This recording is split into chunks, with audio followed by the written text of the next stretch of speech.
சூர்யா அவரும் ஜோதிகா அவங்களும் காதலிச்சுதான் திருமணம் பண்ணிக்கிட்டாங்க.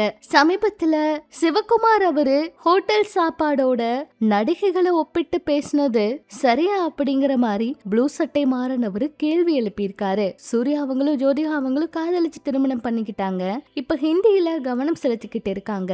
மும்பையிலேயே செட்டில் ஆயிட்டாங்க. அப்பப்பதான் சென்னை வந்து போறாங்க. சூர்யா மும்பை பறந்தாலும் கார்த்தி தன்னோட குடும்பத்தினர் கூட சென்னையில தான் இருக்காரு. இந்நிலையில நடிகர் சூர்யா அவரோட தந்தையுமான சிவகுமார் அவரு பேசியிருக்க விஷயம் கண்டனத்தை சம்பாதிச்சிருக்கு. பூவெல்லாம் கேட்டுப்பார் படத்துல நடிச்சப்ப சூர்யா அவங்களும் ஜோதிகா அவங்களும் காதலிக்க ஸ்டார்ட் பண்ணி தொடர்ந்து பேரழகன் உள்ளிட்ட படங்கள்ல நடிச்சாங்க.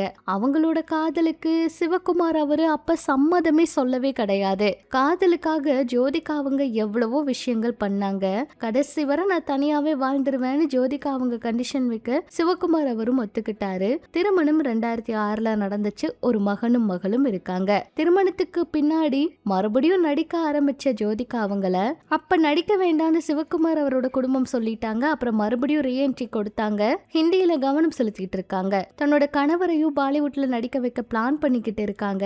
வேலைகளை எல்லாம் ரொம்ப தீவிரமா பாத்துக்கிட்டு இருக்காங்க. மும்பையிலேயே செட்டில் ஆயிட்டாங்க. ஆனா நிறைய பேர் என்ன சொல்றாங்கன்னா, மும்பைக்கு போக காரணமே சிவகுமார் அவர் தான். அவர் கூட சண்டை நல்லா சொன்னாங்க. திருமணத்துக்கு அப்புறம் நடிக்கிறதுக்கு அவர் தான் முழு ஆதரவையும் கொடுத்திருக்காருன்னு ஜோதிகா அவங்க விளக்கி சொல்லியிருந்தாங்க.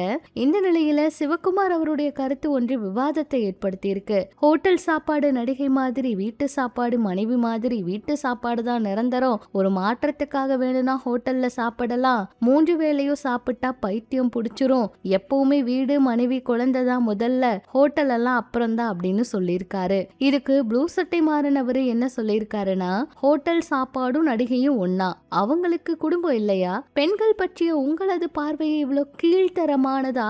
நடிகைய மனம் செய்த உங்கள் புதல்வர் இந்த கருத்தை ஏற்பாரா? ஏன் இப்படி அடிக்கடி உளறீங்க? திருந்தவே மாட்டீங்களா அப்படின்னு விளாசி இருக்காங்க. அவங்களோட இந்த ட்வீட் இப்ப சமூக வலைதளத்துல ட்ரெண்ட் ஆயிட்டு இருக்கு. உங்க மருமகளும் ஒரு நடிகை தான் அப்படிங்கறத மறக்காதீங்க அப்படின்னு சொல்லியிருக்காங்க.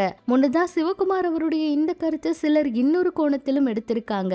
அதாவது சங்கீதாவை விட்டுட்டு த்ரிஷா பின்னாடி விஜய் அவரை சுத்திக்கிட்டு இருக்கிறத தான் அவர் எப்படியெல்லாம் சொல்லி விஜய் அவருக்கு இப்பவாச்சும் புரியட்டும்னு சொல்லி அவர் இப்படி பேசி இருக்காரு. விஜய் அவரை தான் அட்டாக் பண்ணிக்கிட்டு இருக்காங்க அப்படின்னு சொல்றாங்க.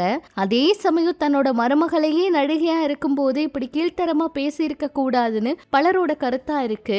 இதுக்கு ஏதாவது பதில் கொடுப்பாங்களான்னு பொறுத்திருந்து பார்க்கலாம். இது பற்றி உங்களோட கருத்து என்னவோ அதையும் சொல்லுங்க. இன்னும் இது போல நிறைய சினிமா தகவலை தெரிஞ்சுக்க நம்ம சேனல் கூட இணைஞ்சிருக்க.